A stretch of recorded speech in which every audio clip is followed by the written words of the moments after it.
with How to Build Your Own Home.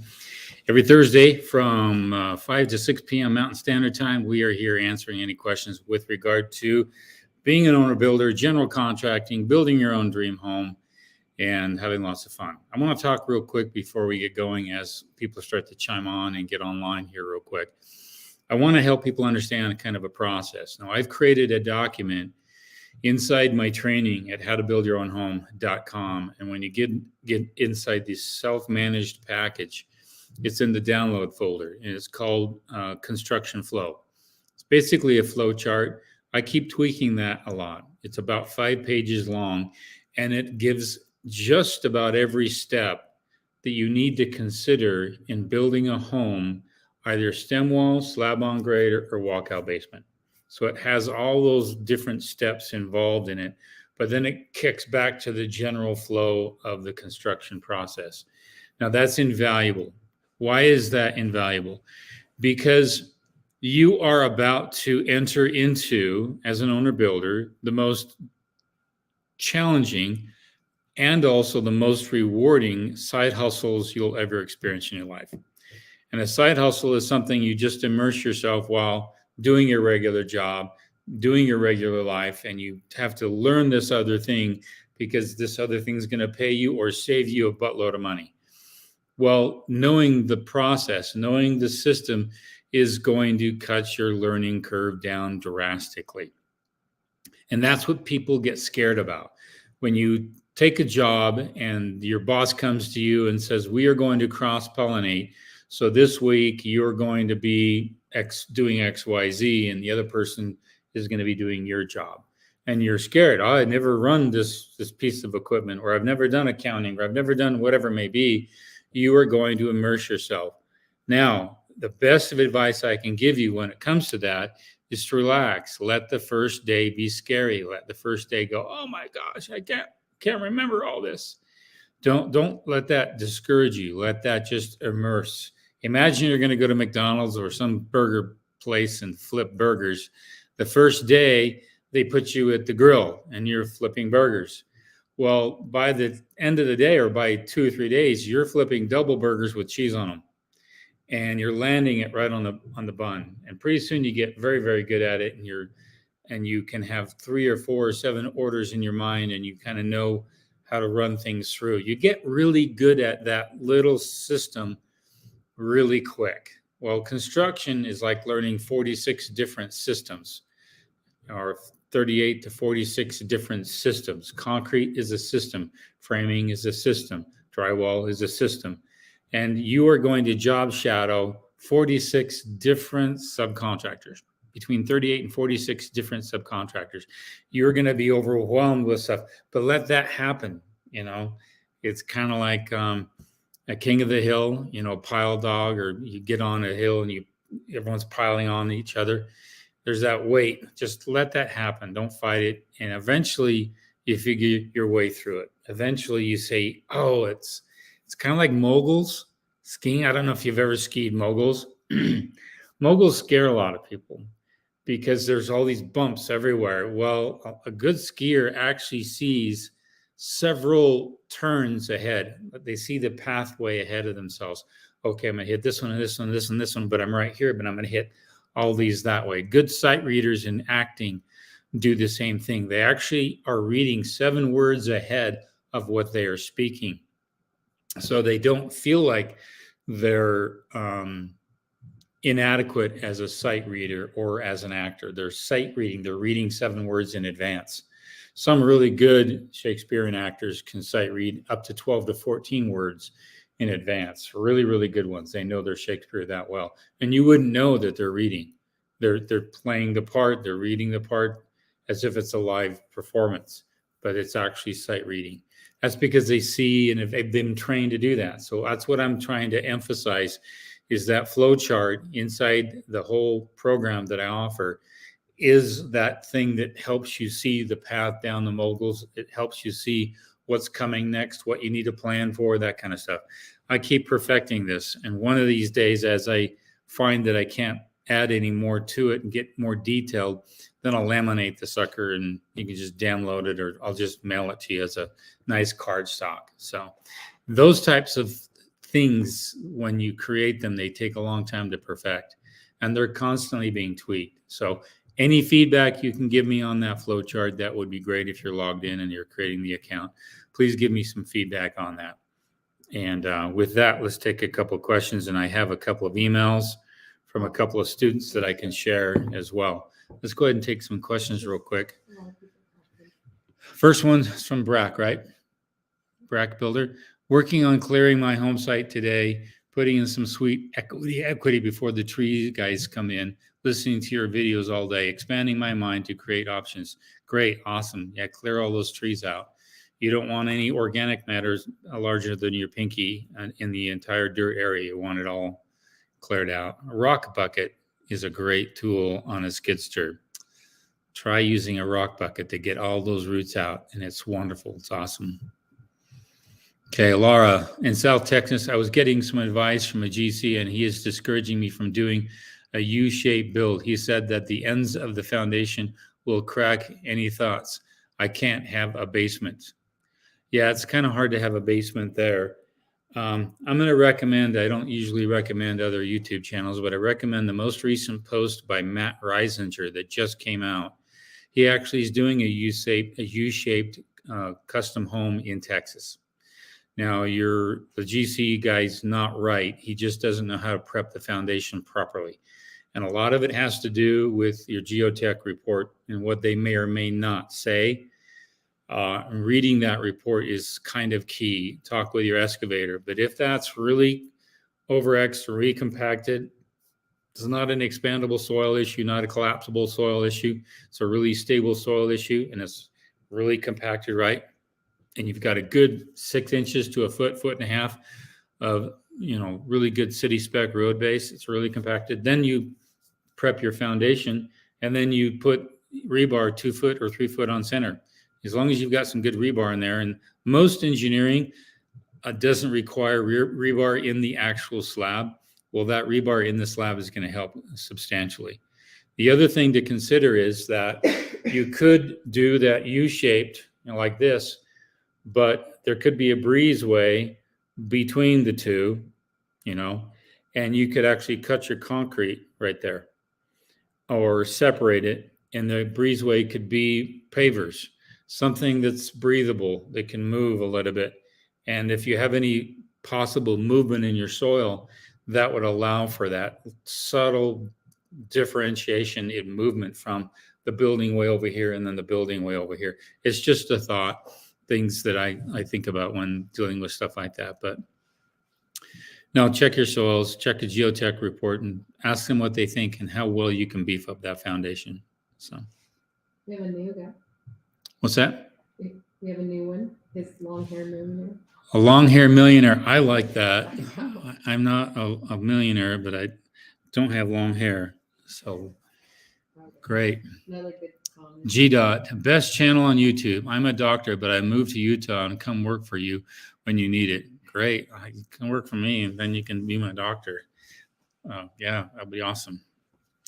Retrainer. I'd like to do a metal roof, no spray foam, water issues. Any suggestions on type of insulation and build?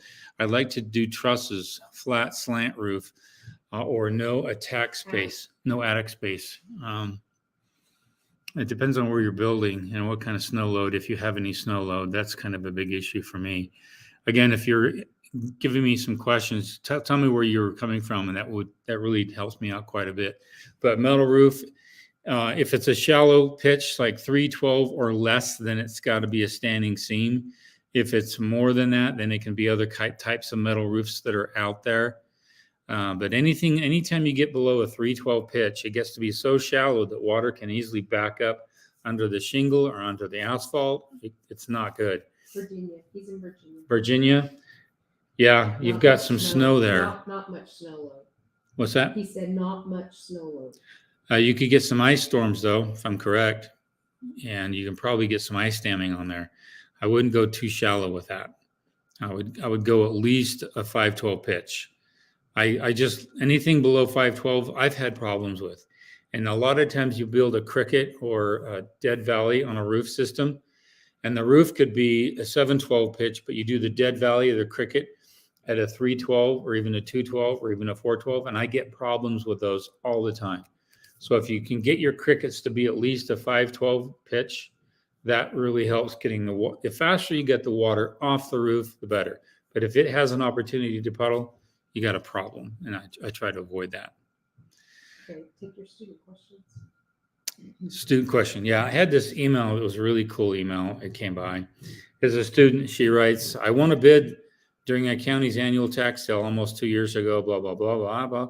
I just got a successful perk in property last Thursday, and I'm considering acting as a general owner builder, but don't have a clue of how to build because I've never built anything or any kind of structure, including a doghouse.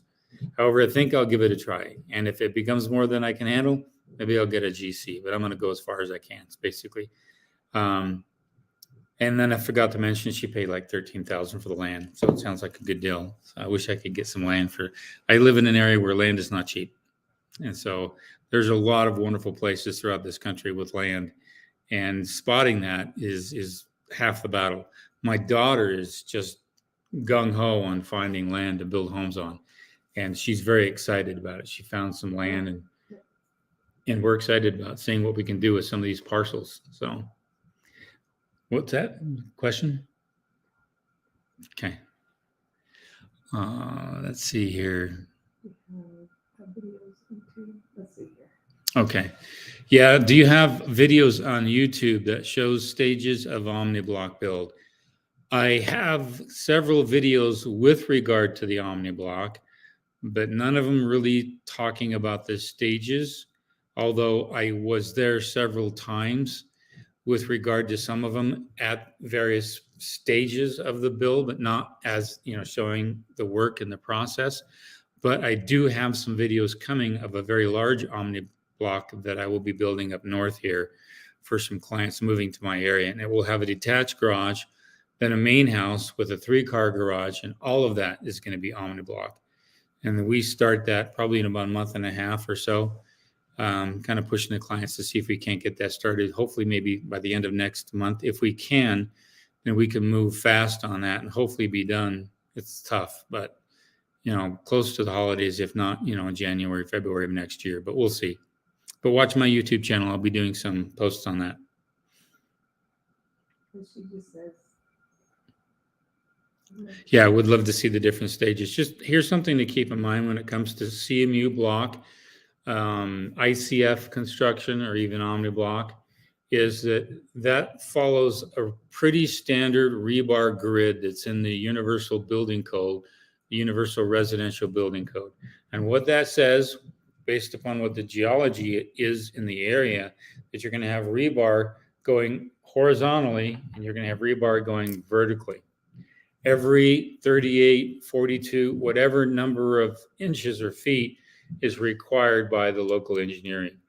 And so when you put the first rung up, the first course up, about the second or third block, you're going to put some horizontal rebar, and you're going to fill that with concrete. And then you're going to do some more blocks. And let's say you have a window up here. And then you're going to put some rebar at the top of the window, put some blocking at the top of it, and then fill that top beam with rebar and concrete. That becomes a bond beam. And once that's filled across the whole area where all the windows are going to go, and then you continue up with more courses. And the very, very top, there's going to be another piece of rebar or 2 pieces of rebar with concrete in there, and that's going to be your bond beam for the entire top. And you're going to put J-bolts in that. J-bolts are little hooks like that, threaded on the top. They're going to go in there, and that way you can put a top plate on top of that and bolt that whole sucker down, and then your roof trusses get screwed and nailed and anchored to that top plate. That's basically the process, but you need a structural mason for that, because a structural mason is a person who knows how to build bond beams. And a lot of masons today who just do block walls, they don't know what a bond beam is. And a bond beam is nothing more than rebar and concrete. Imagine this is a window, and you've got a rebar right there, and it's all filled up with concrete at the top, and that becomes a supporting structure. It's just like a header. I did a video, it came out Tuesday. I talked about headers with LVLs and glue lams and metal, and the header is over like that window behind me. This is a good example. This is an omni-block home. There we are. At the very top of that window right there, there's rebar that sticks out right about almost 1.5 feet out that way. And then there's another stick that pokes into the wall over there. And there's concrete running along the entire top of that header over that window. And that bond beam acts as the support for all the weight above it. It's just like an LVL or triple ply or 2x12 header that you put over a window, because you need that support, that supporting structure. That is called a bond beam, and you need to have a mason that is a structural mason who can build those. So what do we got? Paco Garcia, what you recommend to a license or B license? A C license or B license? I don't know what the difference is. If it's the same as a residential and commercial, I would just stick with a residential. Some areas in the country are more difficult to get a commercial license. I've got both. In my state, it's called a B100. And if you have a B100 license, you can do both residential and commercial. So I'm thinking that that's probably the same. Maybe a C license may be commercial and a B license might be something else. I don't know. Okay. John White, Keith, just emailed a photo. I walked onto site today to discover this. Plumber said he couldn't find a Zern multi-port or manifold. How much slack do you give mechanical subs? Assume you rarely have a mechanic's plan. Find a Zern multi-port or manifold. Are you talking in remodel work or new construction? And I'm not sure what you mean by the Zern multi-port or manifold. Plumber said he couldn't find a Zern multi-port or manifold. I don't know if it's the meter you're talking about. I know what you're talking about with regard to manifolds, but that's usually older buildings would use manifolds. A lot of new plumbers don't use the manifold system because it creates too many points to leak. So in a remodel I'm doing right now, it's got a huge, massive manifold, and we're pulling the whole thing out. Oh, yeah. He couldn't find the manifold, and there's an existing manifold in the house? Wow. And he's not looking. That's open access. It's not buried in the wall, because you need to have a panel to open that up to look at. So if he can't find it, he's not looking hard enough. If the house was built with a manifold, a plumbing manifold system, I look around. It's behind a door. It could be behind a cabinet. I've seen a lot of plumbers put manifolds behind cabinetry. So check that out. So yeah, if I have that, he just emailed the phone. Let me look at my email real quick.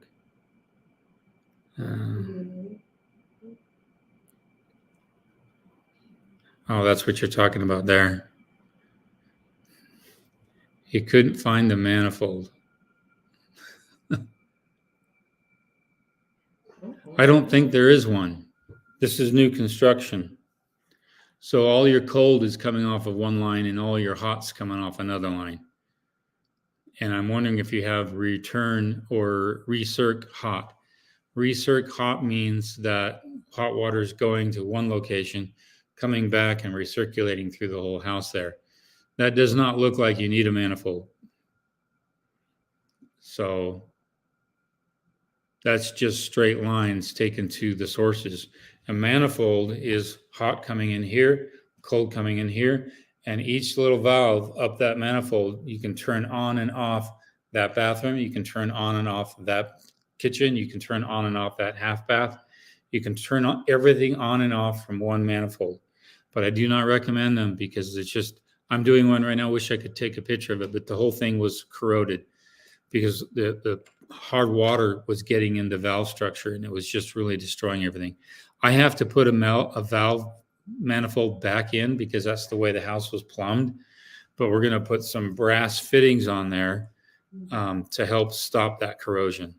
So, but that didn't look like you needed a manifold system on there. That's just a straight plumbing situation. So anyway, I wouldn't recommend manifolds. Okay, next one.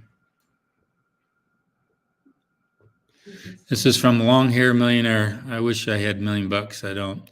Signed up for the self-managed course this morning, went through the 13 modules of the First Steps program today, and building a shop and home as an investment property in Red River, New Mexico. Great place, Red River area. That's awesome. Just make sure you do the module 3 as many times as you can. That's going to help you dial in your cost per square foot. That's probably the most important module there. And the other modules are pretty expansive. Don't try to learn all that at once. I had one person say, I've been at it for 24 hours watching all your videos. I don't know how you can absorb so much. Me, I like to learn as I'm doing it. So if I'm going to do my excavation, I'll go to the section on excavation and download the checklist and watch the video, and then I'll focus on excavation. But if you have that flow chart, then I can see in advance, oh, I need to have conduit for electrical for my foundation. I also need to have this solved for in the foundation. I need to make sure I have a way for low voltage outside for landscaping when I do the excavation. But I put all those steps in the flow chart. So make sure you download that sucker and have that in your binder everywhere you go when you're on the job site. That way, when you're there and you're getting ready to call for an inspection, you can spot it out. For example, when you're doing your foundation, make sure you got your UFR ground in there. And if the UFR ground's in there, you're going to pass your inspection. So again, everything's in that flow chart. So have fun with that. Jose Seja. I hope I said that right. Forgive me if I said that wrong. When building a new home, can we design and engineer the house plans to where the 2-car garage can be converted into an ADU in a later date as a phase 2? Now, I'm going to give you some tricks of the trade here. Yes and no, but I tend to be on the side of yes. You want to solve for your sewer now. Now, if it's septic, you're going to run into some problems. You're going to want to hide that sewer. But if you're connected to the city, then it's a straight shot. It's not so much of a headache. But let's assume it's the worst case scenario and you have a septic system. They're going to want you to size up that septic. So since it's a garage and it's maybe an ADU later on, after you get a certificate of occupancy, then you want to remodel the garage or do what you want to in a garage. Well, it's all under a roof of an established structure that has already passed inspection. You've got a certificate of occupancy. What you do inside is your business. All right. And I've never had any inspector complain to me or anyone say to me or call me out on something because of what I did inside a home. I had an old Pioneer home I was helping with some clients with, and we put an upstairs in it.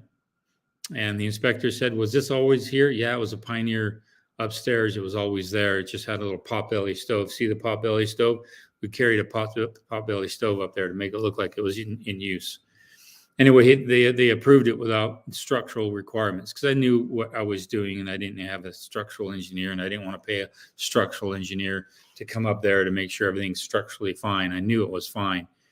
So I just made it look like and sound like it's always been that way. I grandfathered the whole upstairs into the whole structure.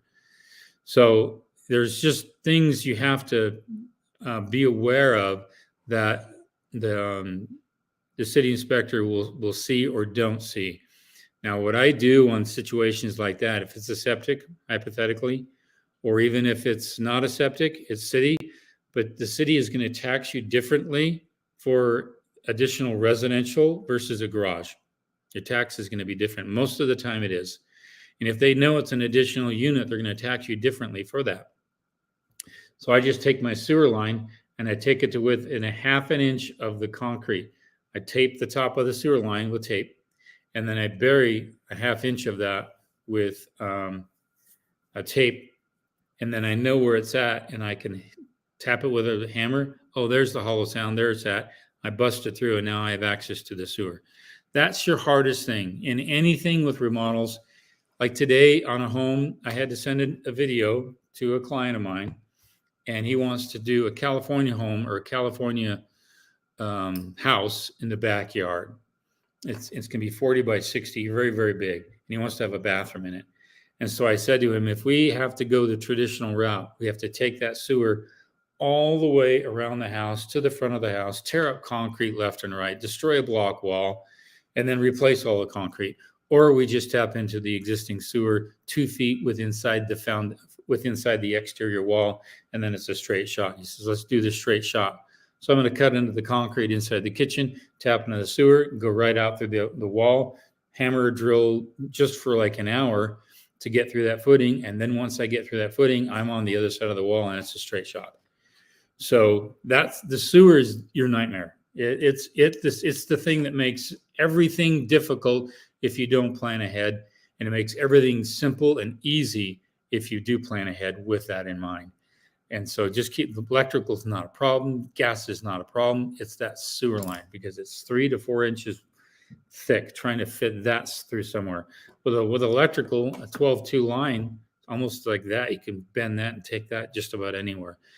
The sewer is that thick, that big, and it has to have a positive slope, a 1/4 inch bubble slope, meaning it has to constantly drain in the right direction.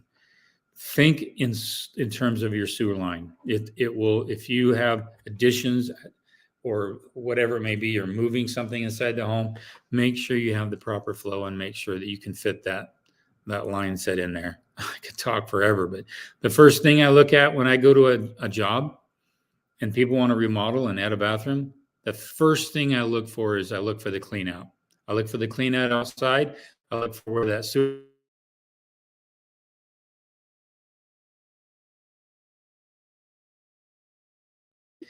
had me look at his house, and I quickly came up with a 3rd bedroom on a home with an additional bathroom, and it wouldn't be hard at all. So look for that kind of stuff, and I'm telling you, that's your biggest headache is your sewer. Let's go to the next one.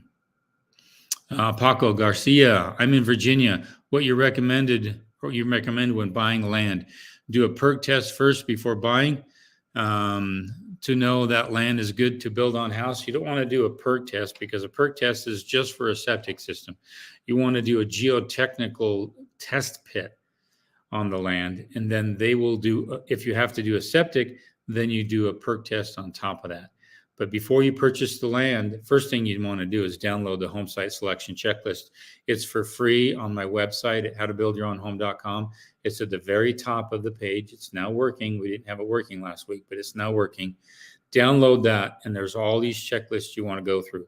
But when you negotiate the purchase of the property, just negotiate that seller buying and purchasing the geotechnical report that would include a perk test if you need a septic.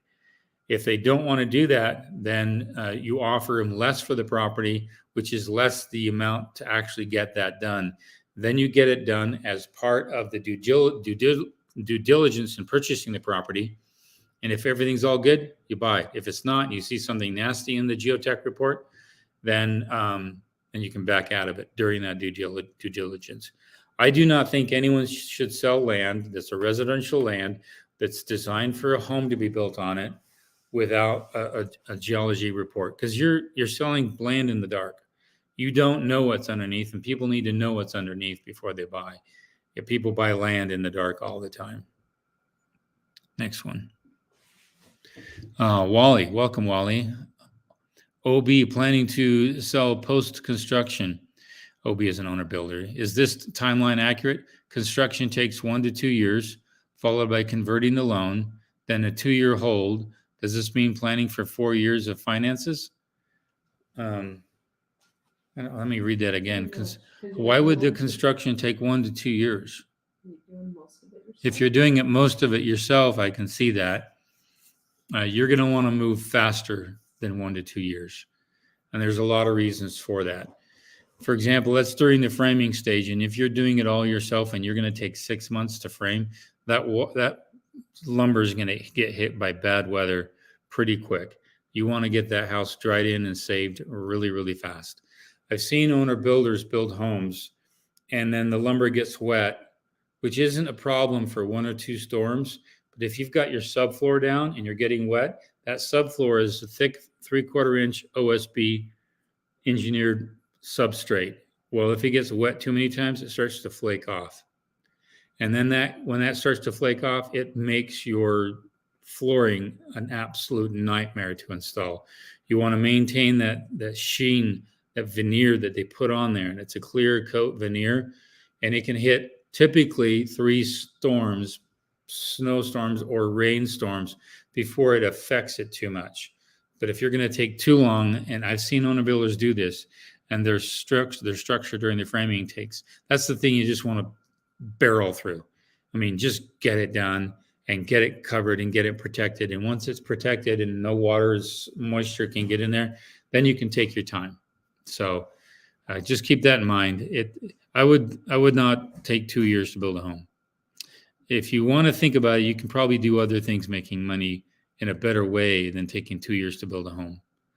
So think about it. Owner builder, general contractor. General contractor is going to charge 15%. Let's say it's $50,000 or $60,000, and you extend the build of that home to 2 years.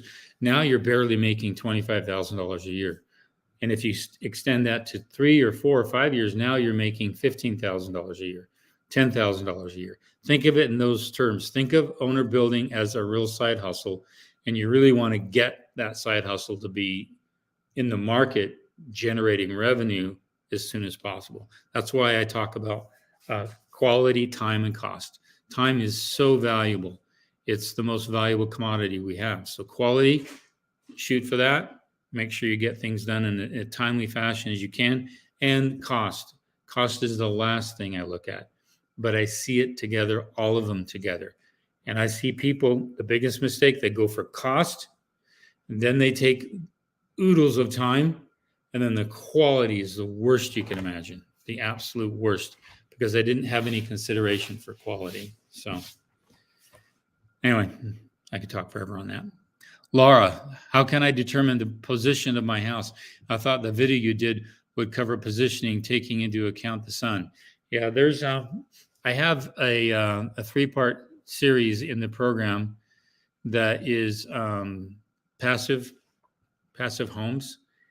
And it depends on where you are located and your weather.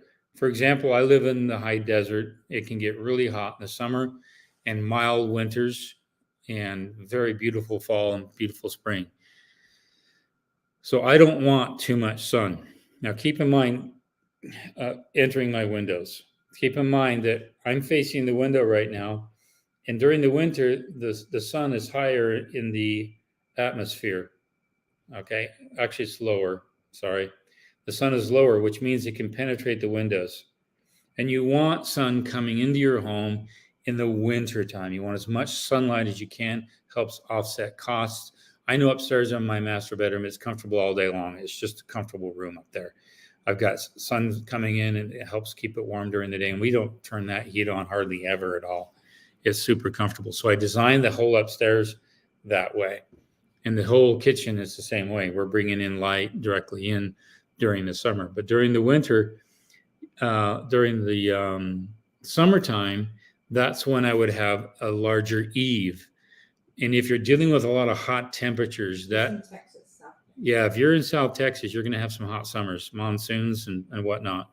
And that's why I love a larger eave, 18 inches or up to 2 feet.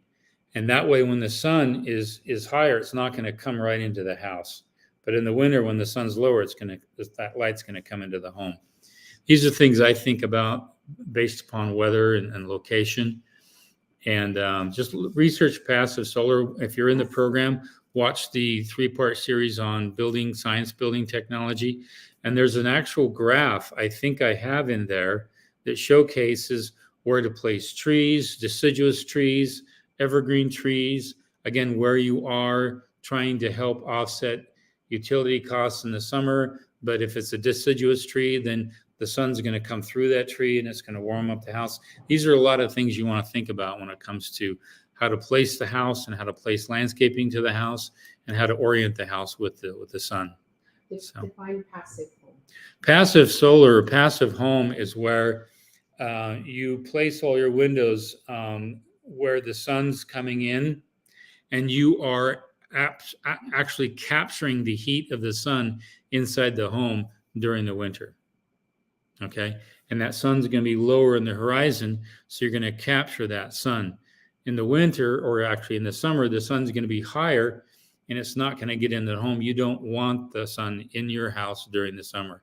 You want it on your roof. You don't want it in your house. That's called passive solar or passive construction. Another good example is on the north side of a house. This is a good way to put it. On a really well-designed passive solar, passive home in cold climates, they put all their windows on the south, but they limit the windows on the north because they don't have any sun coming through the windows. So you're going to get, and if you touch that window, it's on the north side of my house, that window is going to be much colder. It's cold right now outside. Not as cold as it is further north. So you want to limit the number of windows on the north side and increase your windows on the south. I could talk. There's a lot of information on that download. Check that download in the download section for building science. Okay, this is a long 3-part. Okay, long 3-part. My wife says this is a long 3-part. In Raleigh, North Carolina, before building out the 1,250 square foot single story, now doing a tear down of existing separate garage so I can have place for construction storage 20 by 20 on concrete. I want to build out enough on exterior roof and exterior metal staircase to second floor and leave inside for later. 2 roofs, 10 by 20, 48 by 20 pitch. You speak highly of aluminum pricing out at 30%. Is it worth the cost? Meaning you can save up to 30% on the utility costs. And what other options do I have which you recommend? Back east, North Carolina, there's a company called East Coast Aluminum Roofing. You can check them, and they service North Carolina, New York, Boston, up and down the whole coast. I know the builder out there. He buys from the same source I buy from. And he can actually price that for you. But here's the thing.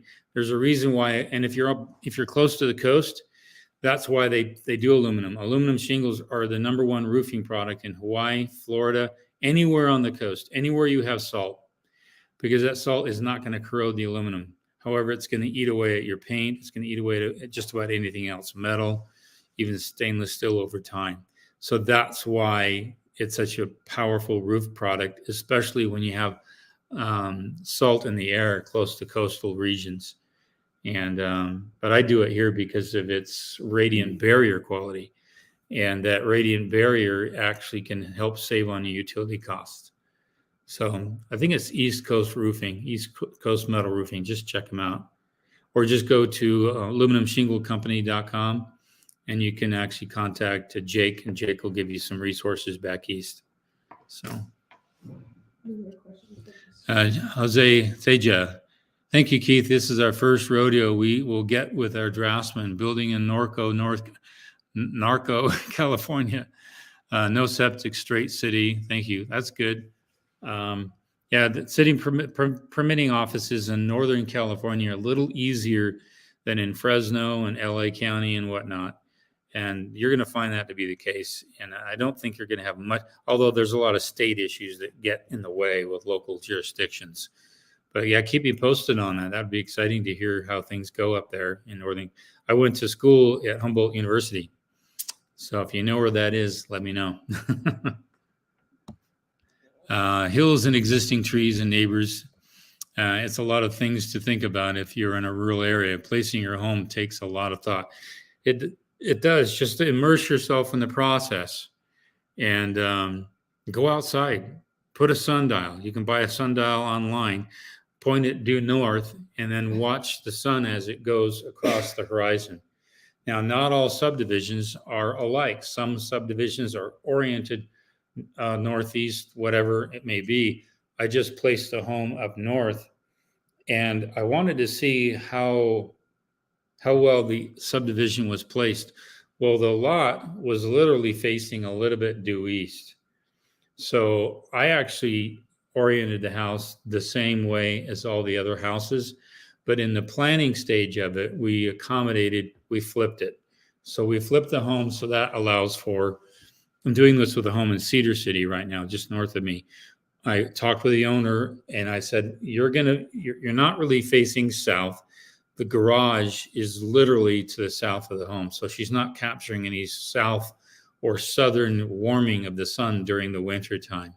So what we did is we have a lot of windows on the morning sunrise. So she faces the mountains to the east. And in the evening time, the sun's coming all the way in this way, and we're capturing sun that way. Plus, we have dormer windows up on the roof. So we're capturing window or sunlight coming through the morning. It's going to come through those windows and it's going to go down into the open area of the home. We may even do some fun stained glass windows there to put some color on the floor as it moves. It's kind of nice to watch color on your floor move during the course of the day as the sun is rising, and then it picks up on the sunset. We had a house like that. It was kind of fun. Mm-hmm. So you can capture, even if you don't have direct southern exposure with windows, with a garage on your south, you can try to capture as much as you can.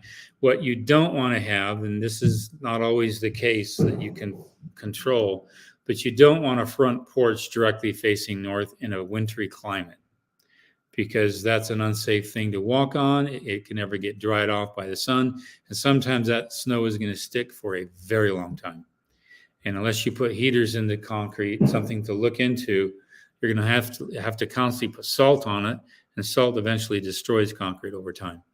So a lot of things with placing a house and orienting a house with like I'm doing another home up north in the cabin area, and we have the front door facing east, but there's a porch all facing south. It's going to be really cool. And so even though it's high snow and we can get up to 2 feet of snow, even higher than that, it's not going to affect the accessibility into the home. The only thing that's a headache is the garage enters from the north and it's coming down a slope. So I want to put heaters in the concrete to melt that, because if it's not melted and somebody tries to pull into a garage, they're going to slide into the garage rather than not be able to stop. So I've got to solve for that with some heaters. Again, northern access, front door access, even garage access on homes is not fun. It's not fun, especially in Four Seasons. That's a big issue. Watch out for. Okay. Chris Martin, welcome, Chris. What do you think about double wall construction for thermal break? I like the idea. I'm actually thinking of doing something on a home where there's a T-studs. Look up T-studs, and you won't have to do the double wall.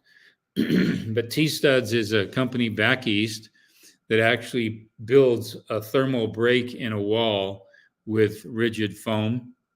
And I've done some videos on it. It's been a long time since I've done a video on that. But rather than a thermal break with a double wall, that's a very costly thing with a wall here and another wall stick built. I would just do a 2x6 wall, and I put 2 inches of rigid rock wool. And it's semi-rigid or even rigid rock wool, and they can screw that right into the studs and then put your sheeting on top of that.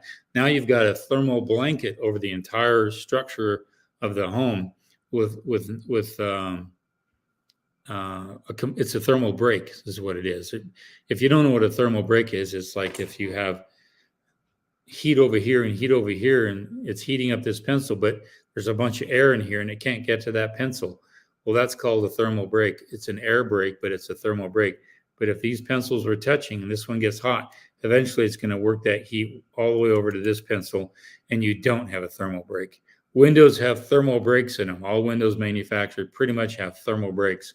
If you break them apart and look at them, if it's an aluminum window, there's going to be a plastic filler between the outside aluminum and the inside aluminum. That's called a thermal break. And that stops the conductivity of excessive cold or the conductivity of excessive heat from one side of the window to the other one. And then the argon gas between the glass pane here, argon gas in between, another thermal break. If you were to go back to homes built in the 70s, 60s, and 50s, you're going to have single pane glass and you're going to touch that. It's going to be super cold. Versus windows today, they're cold still, but they're not as cold and they're not conducting as much cold during the winter through the home. So, but rather than a double wall, that could be costly. Think about a thermal break or a thermal blanket on the outside of that home. What about staggered studs? Stagger studs is really 2 foot on center, if I'm correct. That's what most people think about. They do that in Alaska. I mentioned this, I think, a couple of weeks ago. Somebody was asking about that. Wood is a terrible insulator. It's not very good. When you do a thermal imaging of a home, you see the studs. And so in Alaska, they do studs not 16 inches on center, but 2 feet on center to eliminate the conductivity of wood into the main structure of the home. That's where a thermal break would actually be very, very invaluable. So if they had a thermal break around that home, that would be a big plus. So, okay. David B. Before I bought a lot, I checked the building restrictions in the local building codes. Some have pretty restrictive codes and basically want you to line up your house to the neighborhoods. Yeah, that's true. That's where you can design the house, even though you can't orient the house the way you want. At least you can design the house for passive acceptance of the sun during the wintertime. So find a lot that you like that has the best passive opportunities for your home, and then you design your windows accordingly for that. The city has a portal for permits, etc. Before I do that, I want to know how I deal with them asking me for subcontractors, which I have not yet done. Do I wait or do I engage the city now? The only subcontractors you should require or should have to be placed on there are those that are highly restricted or highly licensed, your mechanical, electrical, plumbing, HVAC. Typically, I find people that I like, I put their license on there, they agree to it. There's no headache on them. There's no liability on them, even if I do it myself. But I've done some remodel work where I didn't need an electrician or I didn't need an HVAC contractor. But because the permit is asking for it, I just use the same guys I use over again. And for those that don't know, a lot of the times when you go into a permitting office and you go through the online process, let's say you end up doing it again. And I have a lot of owner builders who do that. They actually go flip a home or buy a home or remodel a home. They go through the permitting process again. A lot of the times you can just duplicate the old permit. Then all those subcontractors, all those licensing and numbers and everything just gets carried over into the new permit. That's what I do with all the permits I have now, county, city, whatever I'm building. It's the technology they have where I can just copy that permit and then change the address and change the name and the owner of the name of the lot. So yeah, best of luck with that. Should my builder charge a fee on the budget overrun amount? 15% on overage can break my budget. You should have a contingency of 10% on the total cost of the build. That should cover any overages, and any builder who builds over that is not a good budgeter. Now I'm typically under budget all the time if I have the right contingency. Well, talk about the client. But the problem is the clients end up choosing more additions, more change orders that I wasn't anticipating and they didn't anticipate. It's just they have the money for it. And so that runs the budget over. But if you've got to stay within budget, a 10% contingency, and I talk a lot about this. When you go through the program, I talk about budgeting and I talk about contingencies and how to properly orient the budget for your needs. So if they're in excess on the budget, they're not seeing right. Now, I've had 1 or 2 nightmare situations in my life where concrete and framing costs were going up so fast, it just threw me for a loop. And but now that I've been through that, now I can better handle that type of thing. So yeah, if they're over 15%, that's not good. So Well, no, they're charging the 15%. yeah. So yes. If it's cost plus, you should see everything. If it's a fixed price, then they're keeping you in the dark. So you don't want to do a fixed price with the GC. You want to do a cost plus. You want to see every invoice, every receipt come, and you want to see it all come. And so I don't know what kind of contract you signed with him. Next one, Laura. Question, in South Texas, what type of roof would you suggest? How much wind do you get? That's the first question I get. Do you have the potential for hurricanes? Not just hurricanes, but monsoons and high winds and tornadoes, Hail? hail, that kind of thing. Um, I would actually go for a thicker substrate on the roof, almost a 3/4 inch or 1/2 inch OSB. That's going to help out quite a bit. And then there are some nice, what do you call, architectural shingles. I don't like architectural shingles. I don't like shingles at all, but it's the cheapest, most affordable roof, and most insurance companies will insure them, but they end up replacing them, and I don't know why. There are some standing seam, but if you can get hail that's over 1/4 inch, that's going to dent the heck out of that standing seam. And then there's some other products that have come out. I like aluminum shingles. That's my favorite. But I don't know what kind of weather you're going to. Aluminum shingles can withstand 140 miles an hour sustained gust. A lot of roofs can't do that. That's why I put them on my roofs. Check into it, see what works out for you. There's a lot of questions I have there with regard to weather. So, okay, what time is it? Got 9 more minutes. Retrainer, regarding your comment on comfort bat for external insulation, what would you use for your windows bucks rather than wood? Are they inexpensive solutions that are insulated? Well, when you get to that point, and let's say, for example, you blanket the outside of the home and you come right to the window. Well, you're going to not have a 2x6 frame anymore. You're going to have a 2x8 frame, because once you have a 2x6 frame and you're going to add insulation to it, how are you going to affix those windows to the insulation? You're not. You have to affix that window to an actual frame structure. So now the windows are going to be bucked with 2x8s, while the wall structure is going to be a 2x6 wall structure. And then you're going to have your 2 inches of rigid foam or rigid rock wool on the outside.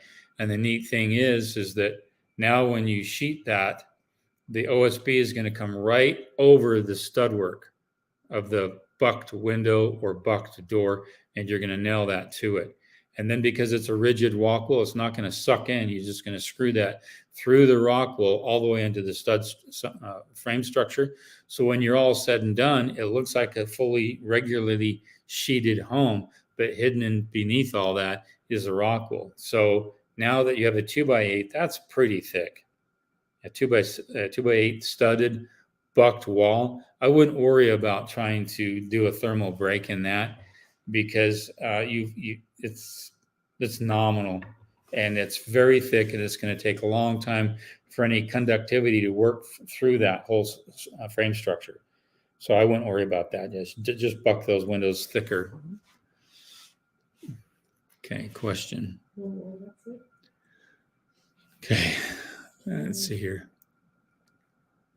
Yeah, I had a post on an email, or not a post, an email on a YouTube channel, and I was mentioning something about headers, and I hadn't gotten a comment like this, but he basically, I was telling people that you don't know that you might want a door there or a window there, or you might have an addition with a pass-through breezeway or whatever it may be. So if you think of these things in advance, then you can put a header in, and that video was posted on Tuesday, I believe. And I had a comment on there. It says, "I call BS." And he said, that's very inefficient, because you're creating thermal breaks. You're not creating thermal breaks, meaning, let's say I wanted a 6-foot door right through that, but I frame it that way, but I cover it over with drywall and OSB on the other side. So all that frame structure is inside the wall. And he's saying, I call BS. That's going to create more cost. And also it's going to be terrible on your utility costs, because you've got that extra wood inside the wall, but it's non-supporting, it's non-structural. The header is above all that, supporting the structure above. And that extra stud work is just there to hold OSB and hold drywall onto. So he said, I call BS. I said, this is a tip. It's not a must-do process. This is just a tip. So why use BS on there? I thought it was funny. but I could tell he was a general contractor and he was just trying to be nitpicky on it. The heat conductivity from extra studs in your wall is nominal. It's you can't even measure it over a decade of time. You're not going to notice that. You have to add up all the stud work in your home to see the conductivity from the outside into the inside. All I was saying is that you can create a header over that, expand that window opening or door opening for a future down the road. Now think about how easy that is to cut that in and put a door in. Oh my goodness, you don't have to tear out the drywall. You don't have to put a header in there. It's a sawzall. You cut it in, put the door in, put some trim on, it's done like that. And it's all about thinking about tips and giving what you could plan for down the road. So like we're dealing with a doggy door. I have to cut it in because we didn't think in advance of a doggy door. So I want to put a doggy door over there because our dog needs a doggy door. And so I didn't think about that in advance, but I know exactly where to put it because I know it's not going to run into water or power or anything like that. So thinking about penetrations through your home and planning for that, a lot of people are building homes and they know that their boomer parents are going to have to move in with them. If you know that's going to be the case, then how are you going to do that? I have a gentleman just called me. He's about my same age. His father has to move in with him, but his father has money. He wants to build an ADA, an accessory dwelling unit, so he can be independent. And he's thinking about how to attach it to the home.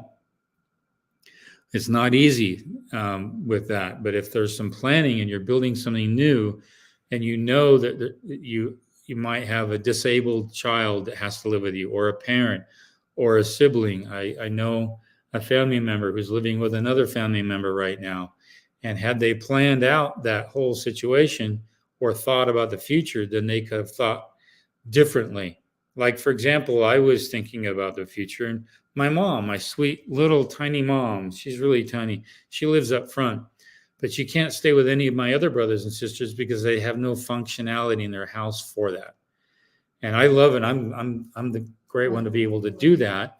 But my brothers and sisters would love to be able to have her come stay with them a little longer here and there, but she can't go up the steps. And so thinking about a living space for someone like that on the main level, these are things you're going to want to start thinking about. That boomer generation is going to be around for a long time. So, question. Brock, I want a metal stair structure exterior to a second-story garage. What specs do you look for, and who would you get to do that? A metal fabrication shop, they can do that. And the metal is going to be so overly structured, so overly engineered, you wouldn't need an engineer to do that. If the city asks for an engineer, then go into the permitting office and say, this is what I want to do. Can I just have a metal fabricator build it, or do I need to have it designed? Don't say engineered, but designed. And if they say no, a metal fabricator should be just fine, and making sure you have proper support down below on that. But ask around, find out. But a metal fabricator can do that, who's got experience in doing an exterior staircase. They should be able to do that without any problem. So let's see, John White. Let's see, got another 2 minutes here. Keith, it's a new build. He couldn't find one to purchase. Do you like PEX or B? Aponer or Zern? Problems with pipe cracking from chlorine. Yeah, I like PEX. I don't like the other one. I haven't had any problems with PEX. No corrosion at all. The problems I have is when it transitions into a manifold, or transitions into copper, or transitions into bronze or some other metal work. And then if I have a water softener, that really helps with the hard water buildup. But it's a new build. He couldn't find one to purchase. So why would you want to put a manifold in your house? That's the question I have. I hope I'm answering that question, but I would do PEX on that. Just a regular crimped PEX. And you shouldn't have any problem with the home. Now, keep in mind, if you do use PEX, you're going to want to have it in a sleeve if you're pouring it under a slab. Just keep that in mind. That added insulation is so nice. I had a job years ago. We had a leak. and a framer put a Titan screw 6 inches down into the concrete, and it hit my hot water line. Well, we were able to literally pull the PEX out. We took the Titan screw out, then we pulled the inner PEX out, slid it all the way out, and slid a whole new one in there. Saved the day.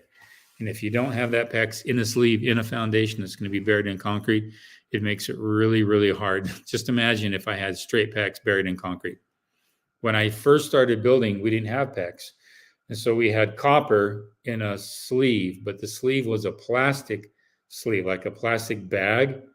And if that ever got damaged, you'd have to cut the concrete out and put a whole new piece of copper in there.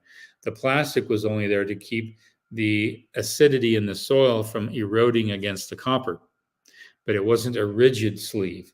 So now with PEX, you put it in a rigid sleeve and you can slide that whole inner pipe in and out if you have a problem. So. Okay, one last one. Okay, one last question. David B. I'm going to get my plumbing and HVAC designed like I'm building a home theater in the basement, but do the theater later. Will make building a lot easier. You can, get your HVAC and plumbing. The plumbing's not going to be a problem. You really don't need to have that designed. If you can save some money, just go with the HVAC and ask him where the return air is going to be and how much of a line, trunk line, and how big that trunk line is. The rest of the supply lines are much smaller. Now, if you really wanted to go high end, there's some high end homes that actually use rigid PVC as the supply lines, and they go directly in the closets and the bathrooms and all these different places. It's a very high end, high efficient use of airflow in a home. It's a lot more costly, but a lot of high end HVAC guys are doing it that way because they can fit these supply lines through just about anything versus a 6-inch supply line. They can get it through here and they have more controls and more comfort zones that they can install. But you want to find out that return air, that's going to be big. And then the other lines. Okay, last question. That was it. That's it. Oh, we're done.